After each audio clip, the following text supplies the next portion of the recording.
If you're working in someone else's space, whether that be a public space or that be a private home, you've got to really think about keeping that footprint small.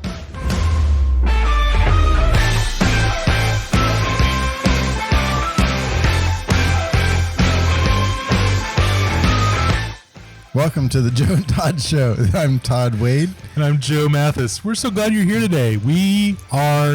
I'm pumped. This is one of my favorite topics. Do I say that every week? Probably. You say it often. Yeah, I say it often. Okay. I really like this. I'm passionate about this one. We're on this is pretty cool. episode 11. We're going to talk about 5 things to remember when you work in someone's home. I think working in people's homes is probably the most amazing honor that we can have as event planners, as any kind of service provider. I think to be able to go into someone's home and serve them, work with their guests, represent them is just a huge honor. You take care of people's homes pretty amazingly well. Like, you're about the pickiest person I know about taking care of someone's home. It's a big deal to me. It's a really super big deal to me. That's really, I think I've learned a lot through the years. So how did you get to that point? Is that just something you were born with?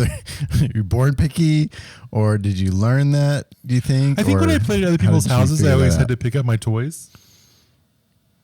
Okay. So like your parents told you you had to do that? Maybe. I don't know. We, our that home, makes sense. My home growing up, we had people in it a lot. We had a lot of people over.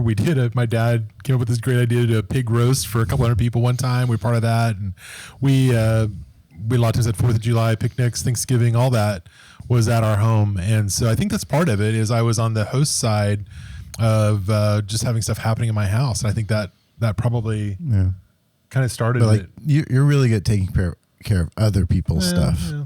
I try. Well, I think you've learned that, though. I probably have. So you're telling me about a story about being in a home and kind of learning, like, not to stress the host out. Yeah, I think that's part of the story.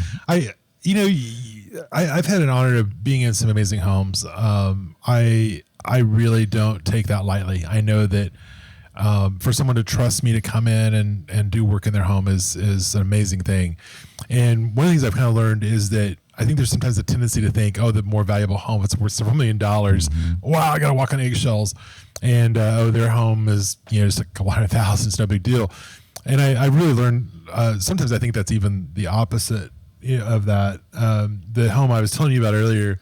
Well, everyone's stuff is valuable. Right. Everyone's home it's their home. So you got to treat it with respect. I think and you never know what that person is going to say after the event. I mean, their opinion is, if they're having an event there, their opinion is probably pretty loud. No, absolutely. And I think the one I miscued on that I've learned from a lot, I rehearse it and play it in my mind, is one of my almost costliest errors, I think, in a lot of ways, as far as a client. So it's the president of a client of mine, and she was new. She wanted to have an event in her home, and I didn't catch all the clues. I didn't realize that that's not something that they normally do. They're very, very private people. I also did not take the clue that for her company, she's very relaxed, and even though she gets a lot done in a day and she's extremely decisive, very strong leader, she, like, when I went to her office, she's behind her desk. She gets up gently. She moves gently. She asks some simple questions and then begins the time and even ending gently. And so one of the things we did in her home that I regret is that we had a really, my goal was to come in quickly and get things ready and greet guests and leave quickly and all that sort of thing. Keep her footprint small. Yeah. Which is one of the things I think is extremely important. We're going to get to here in a minute. But for her, that meant she was stressed and running around. We were all kind of running around like crazy. She felt unprepared. As guests kind of came in. Yeah. And it really, I think that didn't represent her well. And so I have kind of learned that I need to take a lot of cues from the host. Mm-hmm. And a lot of times it's a man and a woman, or 2 men, whatever the case is. But it's 2 people that I've got to recognize how they are and how they greet me on the site visit. What that looks like and how they act, and take a lot of cues from that. So that's really, really important. So let's go through the top five things to remember when you're working in someone's home. Okay, number 1, keep your footprint small. We'll talk more about these in a second. Number 2, think of the house as a museum. Number 3, identify their private and public spaces. Take responsibility for your vendors is number 4. And the last thing is leave it better than you found it. All right, so talk to me about keeping your footprint small. You say this all the time. Like when we're putting up Christmas decorations, even at the hospital. I mean, you're like preaching that to everybody our team, that's in the team. I know our team gets so tired of hearing that all the time. But, I think there is a certain level of, especially working in a public space or working in someone else's space. If I'm working in my office, I can spread out. If I'm working in our warehouse, I can spread way out. I can have stuff all over the place. But if you're working in someone else's space, or that be a public space or that be a private home, you've got to really think about keeping that footprint small. So, again, negative example is we had a vendor who was setting up a display for a client, and for some bizarre reason, we agreed they could come the day before, set that up. And we didn't agree. One of the hostesses, whatever. It was crazy. Yeah. So they're doing this big, beautiful display, which turned out amazing. It was awesome, but they took 5 hours to set it up. And not only did they take 5 hours to set it up, they had stuff strung everywhere. So making noise and they had air compressors and they had buckets and they had and the host big, can't huge go things. Anywhere. Exactly. And so I had to listen to it the whole time. I'm like having flashbacks. She's sending us texts. This is awful. Yeah. And, she finally sent me home, and but they had stuff from the front door. They had stuff from the front lawn. They had stuff in the hallways. They had stuff in the living rooms and dining room and all over the place. And it just made me cringe. I kept kind of scooting it together or carrying things to them, and they would just pick it up and carry it back to where it was. And it was really bad. And so I think about that a lot of carry a little tote with you and have your scissors and your pins or whatever you got to have, glue gun, whatever you got to have with you, put that in a little tote and then just move that when you need to. So you're not unwrapping a bunch of stuff or put it together before you get there. Absolutely. Stage it somewhere offsite, have a big trailer and put it all in the trailer and move it on site as much as possible. I mean, I know, there's large props that you can't put it all together. If I could have given feedback to this vendor on this display, the display was amazing. The end result was amazing. The 5 hours it took to set up, to me, could have been 30 minutes, super easy. Yeah. And it could have been just by being prepared, putting everything together, having the small stuff in big boxes, not getting all their equipment out, not building it, not getting their stuff to build with. So I think, let's think that, yeah. Keeping your footprint small starts before the event, though, and even for the setup of the event, and it starts with your site visit. Yeah. So I want my host to feel like this is just no big deal. Having 200 people in your home it's just easy. We can do this. And so I also like to take all the headaches away from it. And I also like to think about the value of my host. So you mentioned one earlier that we went on together, and it was a deal with the assistant. Again, president, lady is the president of a large company. I think her husband's the president of another company. And the assistant had worked out for us to go to the home when the lady was going to be there. The president, the host is going to be there. And it was kind of like, hey, can you be there at 3? She's got 3 to 3:45, and she's got a 4 o'clock appointment, whatever. So in my mind, I know how much this lady makes. And in my mind, as CEO of her company, she's probably making $1,000 an hour. So whatever time I'm spending with her, for us to take half an hour of her time, that's a big deal. $500. Yeah. And so I think that was one of the things that kind of helped me kind of think through, like, I want our time to be small with them. So I'm going to ask some quick questions. I'm going to get a feel for what they're thinking, where they're, what they normally would use. If we want people to come through the front door, how are we going to do that? If there's any awkwardness of So I'm with him and I'm going, okay, so let's take measurements and let's lay out where the tables are going to go. And he's like, no, let's get out of here. Take pictures. We're taking way too long. Take pictures. We'll figure it out later. Exactly. That's your classic phrase. And so I wasn't going to figure out where we want flowers, where we're going to set up an extra table. I'm just like, hey, yeah, I can get 5 tables around the pool. I think I can get flowers in the entry doorway. You're just eyeing it. Let's make it happen. And made quick notes, took pictures, ask if I could take pictures. That's important. Yeah. Don't just assume. Definitely. I said, "Can I take pictures?" And got her on her way. And my goal, I think, that day was to get her out in 30 minutes. And there are some key questions to ask, though. We've talked about site visits before, but one of the key things is figuring out what's going to be public and private space. We'll talk about that a little bit later, but like, where's a good staging area if you're bringing in chairs and tables for your event? Where's a good place to put those? Where do you want your rentals delivered? Where do you want us to do catering from? What kitchen are we going to use, and all that kind of thing? Yeah, that's exactly right too. And I think, the place we're just talking about, they have a separate driveway and kind of a delivery entrance, which was very, very helpful. We ended up kind of staging deliveries in a little carport area, and that was great. Another home, a lot of places we use a garage. If it's a attached garage, that's always helpful. A lot of times those garages are close to the kitchen. That's kind of a good thing. So I always ask those questions of what can we use for space? And then, I try to figure out in that, like, how can we kind of create a timeline based on taking over more territory.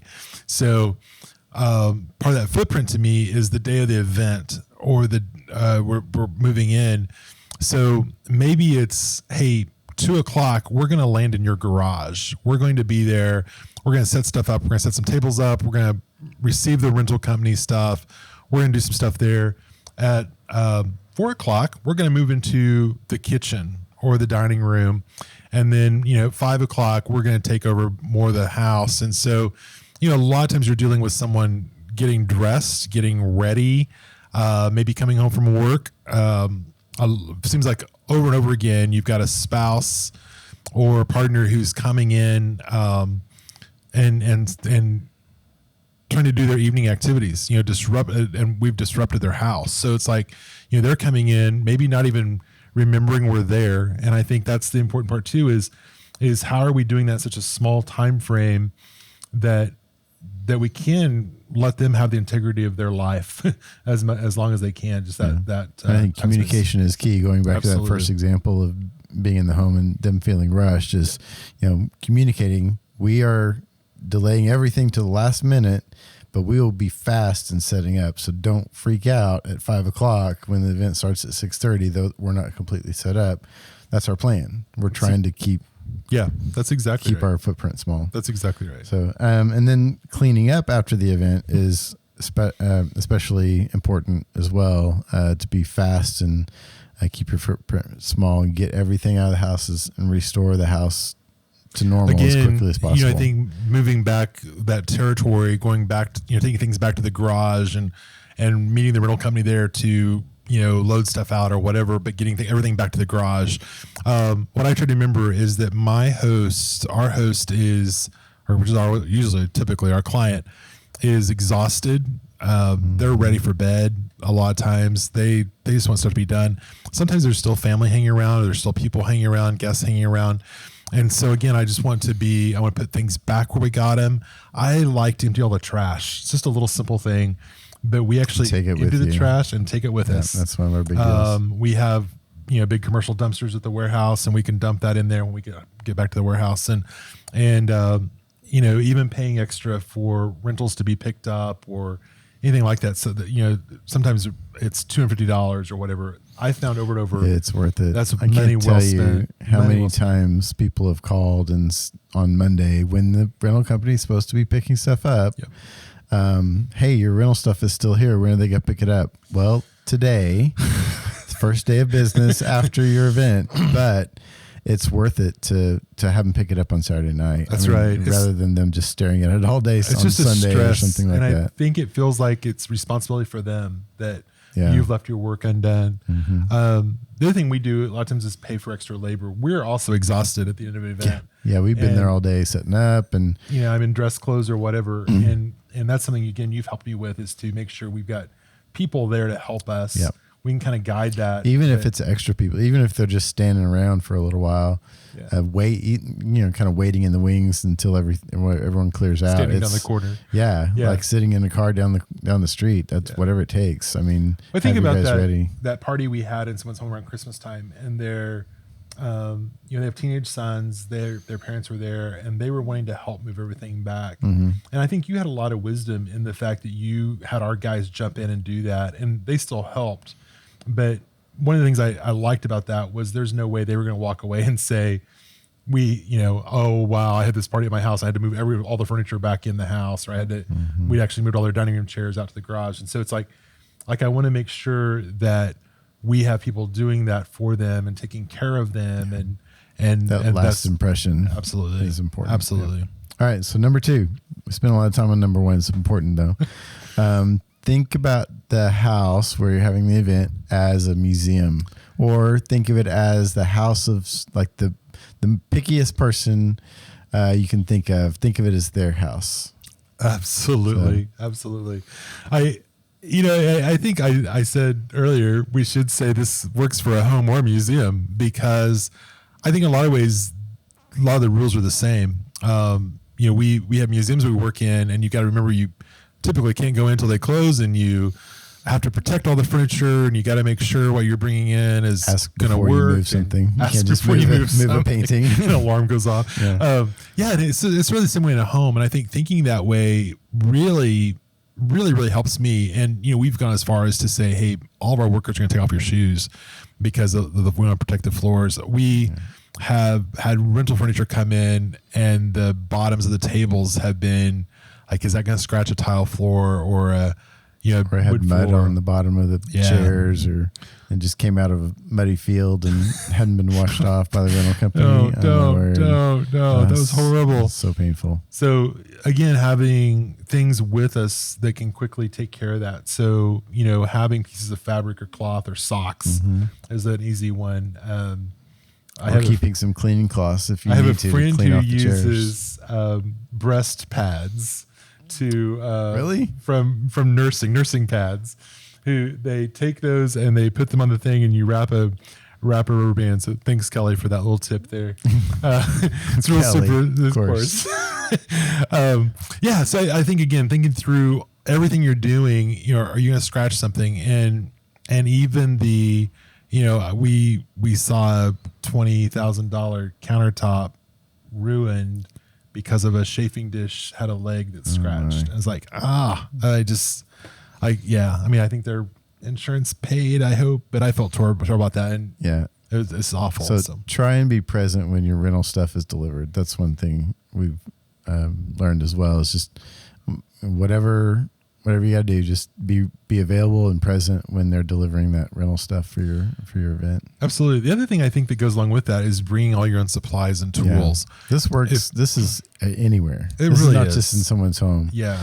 This is if you're in a hotel, convention center, wherever you are, you need to be bringing your own tools. You don't need to be asking the hotel for tape and a hammer and a drill and we have, especially in someone's home. We have an event bag we carry around that has every essential supply you could ever think of. I think there's 99 things in it or something like that. That's one of our topics we're going to talk about. Cool. Yeah. Great. What to put in an event kit.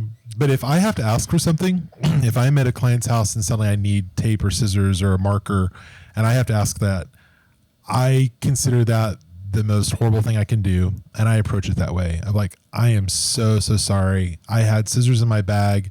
Someone's taken them out. Do you happen to have a pair of scissors I could borrow? And really approach it that way. And so if our team if they get somewhere and we don't have a ladder, then we need a ladder. That's our fault. We needed to make sure that ladder was on the truck. We need to make sure we had that. And if we have to ask for that anywhere, we've really done something bad. We're not doing our job. We're not bringing our tools. I would hope that when an electrician comes to your house to work on the wiring, he doesn't say, "Hey, you got some screwdrivers?" That's a really good analogy. Yeah, and I think that's the same way we are. And again, I've seen a lot of people in our role who do come into someone's place and want to use their ladders or want to use their chairs or want to use their scissors or whatever. So really think of it as a museum. Yeah. And I mean, some people are cool with that. Like some people that are constantly hosting events, they actually insist on using like some of their dishes or their servingware or whatever. And that's great. That gives it personal touch, but that's different than asking for a hammer or tape. Yeah. And I can think of one where we said, she said, hey, let's just use our dishes. And it's like, yeah, let's talk about that. And I learned several things real quick. Like, they weren't expensive dishes. They were inexpensive. They weren't, we're not going to replace them at $200 a plate or something. And it was easy that she had enough. It's all that sort of intended thing. for Yeah. And then events. she also has a commercial dishwasher, so we can wash them easily. Yeah. And that's the reason a lot of times I'll say, hey, let's rent these. I'll cover the cost of the glassware, because it's like, I would rather rent glassware, send it back to the rental company to wash, than to have some lady or man standing in a laundry room washing dishes for 6 hours. So, yeah. Museum. All right, number 3, figure out the difference between private and public spaces. Yeah, I think everyone clearly identify them every and home protect has them. that. Every home has that. You've got a closet you don't want anyone else to look in. I have a client who opened up social media one morning after her event, and all over the place is pictures of people she does not know standing in her closet.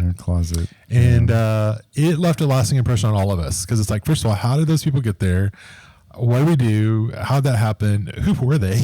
And I think we all learned from that. So from that point on, when we did something in her home, we made sure we blocked off the stairway. And that home's a good example. We had upstairs. security. Yeah. We had an alarm system. So we actually set the alarms upstairs, and no one went upstairs.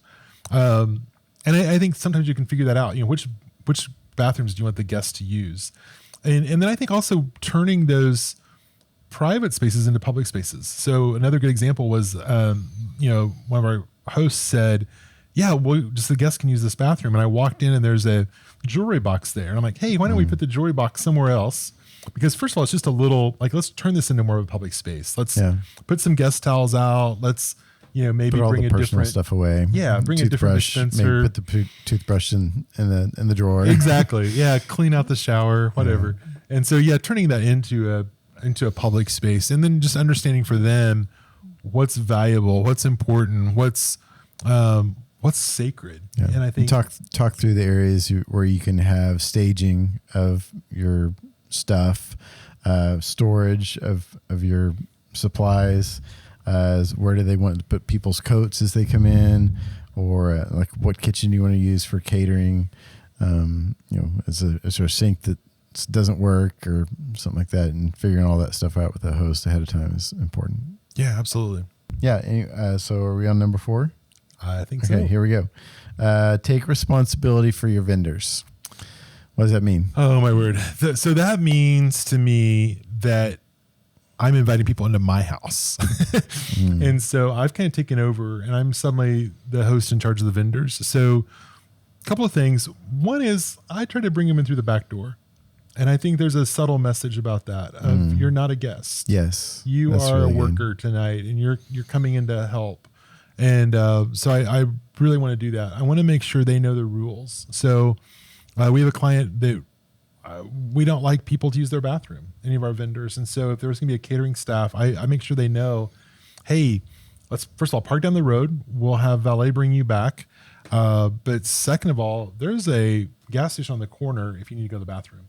And there's a whole bunch of reasons that went into that, but it's real important to make sure the vendors know that. The other thing I work really hard is to intercept the vendors from connecting with our client or with our host. And so a lot of times I think, catering, and I don't mean to dog on cater. We love catering people, almost all of them. But, a lot of times catering, especially chefs or whoever, kind of want to make that connection with the client. And that's all great. But I don't want them asking where stuff is. I don't want them doing all that. I'm going to be their person. And so I'm quick to jump in and kind of help them guide that. And of course, again, you got to kind of work with your host and figure out where are they on the subject. Are they wanting to be hands-on? So I think just making sure who else in the house, what's going on. I like to think of security too. I'm there for protecting the space. So I don't want to ever have someone come back and say, whatever, this is stolen or this is gone or this was played with or whatever. And so I take a lot of responsibility for that. That's my responsibility to make sure our vendors are doing a great job. Yeah, I think establishing those ground rules for your vendors is really important. We talk about having the pre-event meeting. Yes. What's it called? Pre-con meeting or pre-con production meeting. Production meeting. That's what I was trying to think of. But that's something you can talk about in your production meeting is with all your vendors, making sure they're all on the same page of where we're parking, where we're using the bathroom, where we're keeping our stuff, changing clothes, how quickly we're getting out, and staying back from the client, that kind of thing. I try to have trash bags. Again, if I can figure out on that site visit what kind of trash bags they use, and because I think it's just a weird thing to say, oh, hey, Mrs. Smith, I know you're meeting with your favorite guest, but tell me where the trash bags are. Just like, oh, let's figure that out ourselves. So definitely do that. All right. Number 5, leave it better than you found it. That's the Boy Scout motto. Yep. Absolutely. So and talk about that. This, again, I think is just what I'm passionate about. We talked about having the labor there. We talked about having rental companies pick their stuff up. And I think we're really playing that role. One thing we do that we didn't put on our notes, we take pictures beforehand. Yes, that's really good. Take pictures beforehand so you know where stuff goes when you're ready to put it back. And you can look on your phone and say, okay, yeah, the couch is in that corner. Or this lamp is on this table. We've done that multiple times. Absolutely. And the other thing I like to do is if I can walk through with the host at the end and just say, I think we got everything. Here's what we did. If I've done anything that is odd, like I've got one client, she always has a tray kind of by her sink, and we always remove that tray and I put it somewhere. And so a lot of times I'll say, hey, that tray, I haven't brought that tray back, but here's where it's at. A lot of times in that tray is her purse and her car keys and everything else. So typically we try to bring that tray back, but sometimes it's just like, that's the last thing. She's trying to get to bed or whatever, and she'll say, oh, yeah, I'll get that myself, but where is it again? So, again, just making sure they know I'm turning this back over to you. We have everything out. We have everything picked up. If by chance there is a random thing that's got to be picked up, then I'll walk that through with them of like, by the way, this is coming. They're coming back on Monday morning or whatever, and we're going to do that.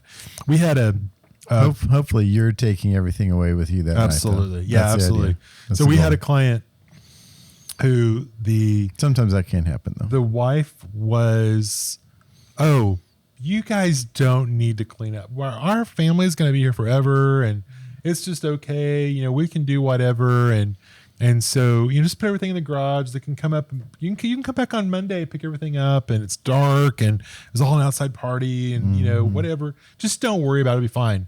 And then 7:00 on Monday morning, the husband's calling me saying, "Why is there stuff still here? And it smells." And I think about that a lot because it's like I just want to be all gone. I want no matter what they say, and done, try and get it all out. The trash carried away so that it's really, really great. That's good. All right. I think that's about it. We made it to all We're 5. Close on so, time. okay, let's go back through them. Number 1, keep your footprint small. Listen to Joe's words of wisdom on this. Number 2, think of the house as a museum, or that's my favorite. The house is the pickiest person you know. You didn't tell about the pickiest person you know. No, I always have a relative on my mind for that one. Pick somebody you know. Number 3, identify their private and public spaces. Number 4, take responsibility for your own vendors and leave it better than you found it. Absolutely. 5. This has been a lot of fun. We'd love to hear your experiences. We can talk all day about some fun clients we've had, things we've done. We'd love to hear from you. Email us at joe@rumbledrum.com or Todd@rumbledrum.com. Also, follow us on social media. We work really hard to be transparent and talk about things we do, things we like. We talk about our favorite places and some of our favorite vendors. So follow us on Instagram, Facebook, LinkedIn. Like us. That'd be great. We'd love that. We'd just love to hear from you. Review us. If this podcast has been helpful, we'd love to know what you're about and where you are in the event planning topics world. You want us to talk about, let us know. Absolutely. That means the world to us to connect to you and know what's going on in your life. So this has been great. We've got another great episode next week, and we're looking forward to that. Every Wednesday, we try really hard to get those podcasts out. And again, we'd love for you to subscribe and just be aware of when we're posting. So again, it's been a great day. Thank you very much. Thank y'all. Have a good day. Talk to you later.